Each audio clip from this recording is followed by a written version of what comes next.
네, 그러면 정부가 부동산 시장 안정을 위해서 내놓을 쓴 추가 카드는 어떤 것들이 있을지 취재 기자와 함께 얘기 나눠보겠습니다. 황인표 기자가 나와 있습니다. 황 기자. 네. 정부가 오늘 규제 지역을 추가로 지정할 수 있다고 했는데 어떤 지역이 거론되고 있습니까? 네, 먼저 말씀드린 게 정부가 추가 규제 지역을 정하는 기준이 있는데요. 예를 들면 물가 상승률보다 이제 부동산 가격 상승률이 현저하게 높다든가 아니면 청약 경쟁률이 5대1 이상 넘는 그런 지역들을 이제 규제 지역으로 정할 수가 있습니다. 이런 지역들을 골라서 이제 조정 대상 지역, 투기 과열 지역, 다음에 투기 지역 이런 순으로 이제 규제를 강화하고 있는데요. 이렇게 되면 분양권을 이제 입주 전까지 사고 팔 수 없게 되거나 아니면 담보대출 규모가 줄어드는 등 여러 규제를 받게 됩니다. 보시는 것처럼 가장 강력한 규제를 받고 있는 투기 지역 같은 경우 서울 강남 4구와 서울의 이제 한강변에 있는 자치구들이 이 세 가지 규제를 모두 다 받고 있고요. 서울 나머지 지역과 과천은 중간에 있는 투기 과열 지구로 묶여 있습니다.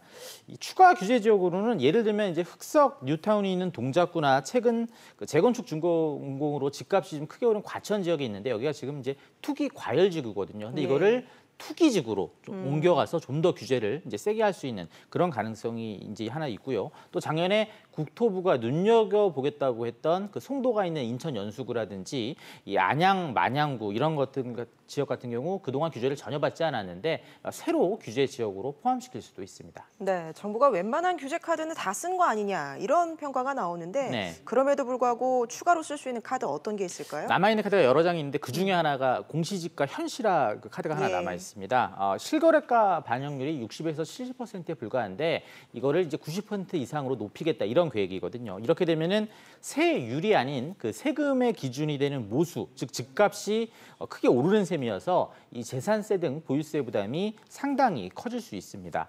또 재건축 안전 기준 강화에 이어서 현재 30년인 그 재건축 연한을 40년으로 늘리는 것도 가능합니다.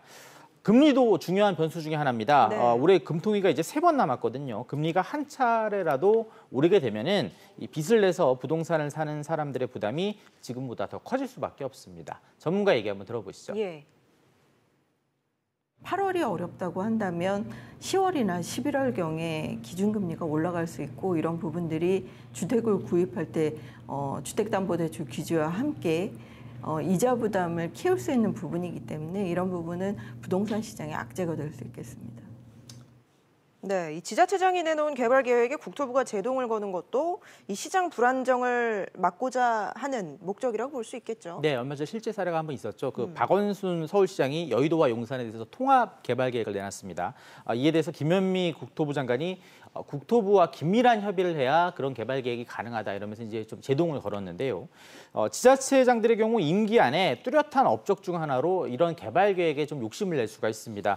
그렇지만 정부 입장에서는 그 부동산 시장 안정이 우선 목표이기 때문에 이 국토부가 이런 개발 계획에 대해서 조정을 하거나 아니면 지자체가 중앙정부와 조율 과정을 거치도록 그렇게 요청할 가능성이 높습니다. 국토부와 서울시는 이번 일과 관련해서 내일 처음 만나 협의체를 만들어 앞으로 더 논의하겠다 이런 계획을 내놨습니다.